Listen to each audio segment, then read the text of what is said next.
किनवट तालुके के माजी आमदार प्रदीप नाईक ये हर गांव, खेड़ा, तालुका और हर महिला जा जाकर नुकसान भरपाई के बारे में कह रहे हैं और सरकार को जगा रहे हैं और बार बार तहसीलदार, एसडीएम और कलेक्टर इनसे संपर्क करके जो भी खेत में किसान की नुकसान हुआ उस नुकसान की भरपाई जल्द से जल्द दे, ऐसा माजी आमदार प्रदीप नाईक ने कहा। और साथ ही आज पुराना नाला गड्ढा जो पानी की वजह से, नाले की पूर की वजह से उनके घरों में पानी चला गया था, गंगानगर, रामनगर और जो भी नाले के किनारे बसने वाले लोग हैं नदी नाले के, उनके घरों में पानी जाने की वजह से आज किनवट के तलाटी भालेराव से संपर्क करके उनको बुलाकर कहा कि जल्द से जल्द नुकसान भरपाई इनको दी जाए और जल्द से जल्द पंचनामा करके जल्द से जल्द इनको नुकसान भरपाई दे, ऐसा माजी आमदार प्रदीप नाईक ने कहा। परवा नाही, माझं एक म्हणणं आहे की आगाऊचं तुम्ही देऊ नका, पण शासन जेव्हा म्हणतो तर द्या ना तुम्ही आणि चांगलं बोला लोकांसोबत, काही हरकत नाही। भालेराव तू चांगला माणूस आहे, कुठे आहे तू आता? मग लवकर इथपर्यंत पोहोच जरा 2 मिनिट बुर्दी शाळेच्या पुढे, हाँ लवकर है बेटा। तगाले और आप देख रहे हैं आज की न्यूज़। आज की न्यूज़ में आपका स्वागत है।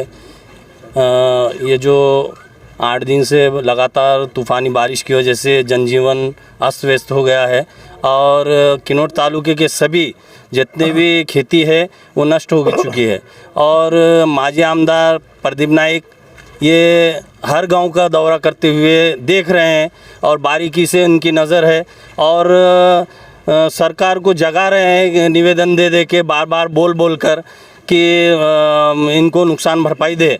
तो आज यहाँ पर मोमिनपुरे में भी नाला गड्ढा, पुराना नाला गड्ढा जाना जाता है इसको, ये पुराने नाले गड्ढे में भी माजी आमदार प्रदीप नाईक ये आए हैं और लोगों से पूछ रहे हैं और बहुत सारे लोगों के घरों में पानी जा चुका है लेकिन अभी तक नुकसान भरपाई नहीं मिली।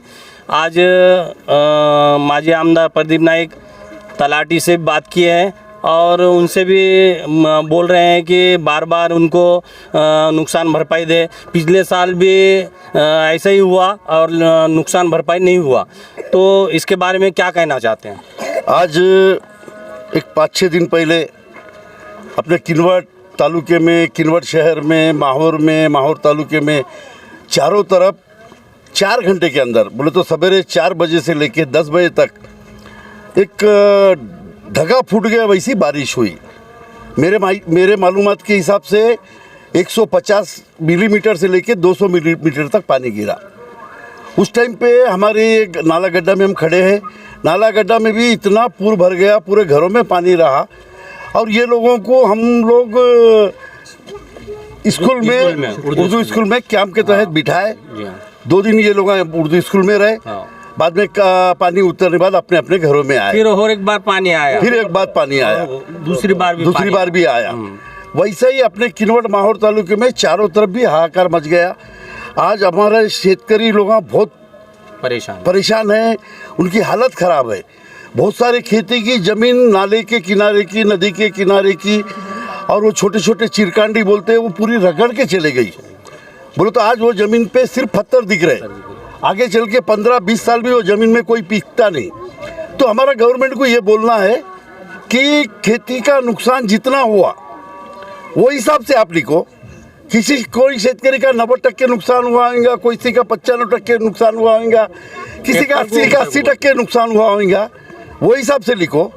और कानून में ऐसा है 2005 के कायदे में कि 33% के ऊपर ख़राब हुआ तो पूरा ख़राब लिखो, पर वो गवर्नमेंट वो हिसाब से हमें पैसा नहीं चाहिए। हमें इसलिए हमें ज़्यादा पैसा चाहिए कि हमारी ज़मीन ज़्यादा नुकसान हुई। आज हम कोई भी पीक नहीं ले सकते, हम अगस्त महीने में है, अब हम क्या डालेंगे, क्या खाएंगे? तो हमारा बोलने का मतलब है तहसीलदार साहब के भी, कलेक्टर साहब के भी हाथ में नहीं रहता, तो आप हमारी रिपोर्ट ऐसा 90% खराब हुई बोल के भिजवाइए।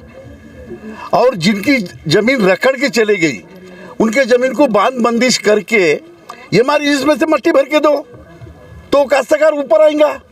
नहीं तो काश्तकार को आत्महत्या करे बिगर, ये अपना खेती बाड़ी छोड़े बिगर कोई गुंजाइश ही नहीं है। वैसे ही हालत हम इन नाला गड्ढे में खड़े हैं। किनवट में, गोकुंदा में और बहुत सारे गांवों में पानी आया, घरों में पानी चलेगा। गरीब लोगों के घरों में सिस्टम ऐसा रहता है कि जो भी खाने पीने की चीज़ें हैं, जो भी बिछाने का, ओढ़ने का, जो भी अपना घर का सामग्री है, ये ज़मीन पे रहती। कोई गरीब लोगों के घर में कोई अलमारियाँ नहीं रहते, कोई बड़े बड़े पलंग नहीं रहते, तो इनकी ये सब चीज़ खराब हो गई। अनाज खराब होगा, बिचाहत खराब हो गई। तो गवर्नमेंट के एक कायदे में इनको ताबड़तोड़ एक 10,000 देने का इंतज़ाम है। आज 7-8 दिन हो गए, अब तक तो यादी का ही सर्वे नहीं हुआ बोलते। अभी मैं भालेराव जो तलाटी है उनसे भी बात करा। कल हम लोग तहसीलदार मैडम को भी मिले कि मैडम जहाँ तक पानी आया था उसके नीचे के घर पूरे ले लो, मुझे फ़ोटो चाहिए, वो चाहिए। मतलब कौन फ़ोटो निकाला? जान बचाने को भाग के हम लोग आश्रम शाले अपने स्कूल में चले गए। तो स्कूल में गए सो लोगों के तो हम ले लेते, बोले बाकी। और बोला बाकी लोग घरों में भी रह गए, बाकी लोग बहुत सारे रिश्तेदारों के घरों पे चले गए।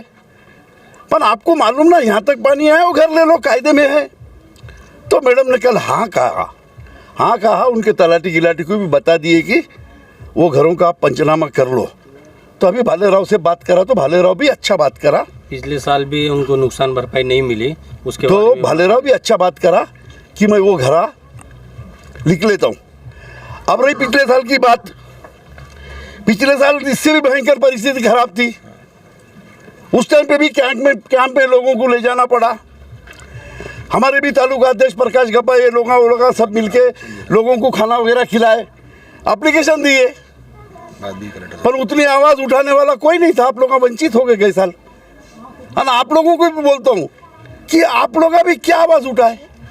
अरे आप लोगों को समझने को होना था। मैं जब तक आमदार था 5-6 बार नाला गड्ढा, मोइनपुरा, ये सब भागों में प्रॉब्लम हुआ। अपने गोकुंदा में भी पानी आ गया, रामनगर में पानी आ गया। अरे हम खड़े रह के जब उनको 5-5 हज़ार, वो ज़माने में 5 हज़ार का था, हम देने लगाए। आजकल के ज़माने में, आजकल के शासन में पब्लिक भी जागरूक रहना जरूरी है। तो कोई आवाज़ ही नहीं उठी, इसलिए हम अब इस साल शुरू से आवाज़ उठा रहे कि भाई दो, हमारा अधिकार का दो, भीख मत दो। तो अभी मिल जाएगा। और पिछले साल का तो मैं अभी कुछ बोल नहीं सकता। और पता नहीं तुम्हारे लोक प्रतिनिधि वगैरह को भी आए, घूमे या कुछ बताए गीता, मेरे को पता नहीं। अब उसका मैं क्या बोल सकूँगा। नुकसान नाही, घडून गेलं, त्याची म्हणजे माती भरून द्यावं लागेल शासनाला आणि सरसकट त्यांना रक्कम बी द्यावं लागेल। पण बाकीची जी जमीन आहे ती 100% गेलेली आहे, नुकसान 100% गेला सगळ्याचं आहे। पण हे ठरवलं गेलं नाही, तशीच रिपोर्ट द्या लागेल, नाहीतर तो शेतकरी उद्ध्वस्तच होऊन जातो। म्हणजे एकदम गोटे दिसत आहे ना, आपण मी बघितलं असेल त्यांचे सर्व रिपोर्ट करतो तसं। आणखी एक दुसरी गोष्ट, तुमच्या GR मध्ये 2005च्या GR मध्ये 33% जास्त नुकसान झालं तर म्हणून आहे, पण माझ्या बघण्यामध्ये 90% नुकसान झालेलं आहे या भागातलं। 90% म्हणजे काहीच राहणार नाही। आता जे बी तुम्हाला समजा जमिनीवर दिसत आहे रोपटे वगैरे, झाडं वगैरे, तेही काही येणार नाही। म्हणजे दिसायला ते हिरवं दिसत आहे, एवढंच दिसत आहे, पण ते लहानपणीच पूर्ण खराब झालं ना। तर त्या हिशोबाने आपण बरोबर सर्वे करून घेतले तर चांगलं राहील। आणखी एक दुसरा, कालच मुख्यमंत्री साहेबांनी विधान भवनामध्ये सांगितलं की मागच्या वेळेस जसं आपण 5,000 रुपये तातडीची मदत करत होतो ज्या घरामध्ये पाणी वगैरे शिरलं, तर आता त्याची 10,000 मदत केलेली आहे। आणि या नवीन GR मध्ये फक्त पाणी त्या घरामध्ये टच बी झालं असेल तरी गरीब माणसाचं जे बी अनाज राहतो, पांघरायचं, ओढायचं जे बी राहते जमिनीवर राहतो, त्याच्याजवळ काही पलंग वगैरे राहत नाही, तर ते त्याच्यासाठी म्हणून त्यांना तातडीची 10,000ची मदत करावं लागते। आणि आपण ज्या गावामध्ये आहा, कंचलीमध्ये, माझ्या माहितीप्रमाणे 40-50 घरामध्ये ते पाणी घुसलेलं आहे। मलकजाम तांडा मलकजाममध्ये पुष्कळ पाणी घुसला, अप्पारावपेठमध्ये घुसलं, तसंच मी बघितलं गोंडजेवलीमध्ये पाणी घुसलं होतं, अजून पुष्कळ साऱ्या गावामध्ये पाणी घुसलेलं आहे. तर यांची वेगळे सर्वे करून आपण रिपोर्ट लवकर दिलं तर या गोरगरिबांना त्यांचं घर चांगलं करण्यासाठी 10,000 रुपये लवकर भेटतात. तर तशा पद्धतीने आपण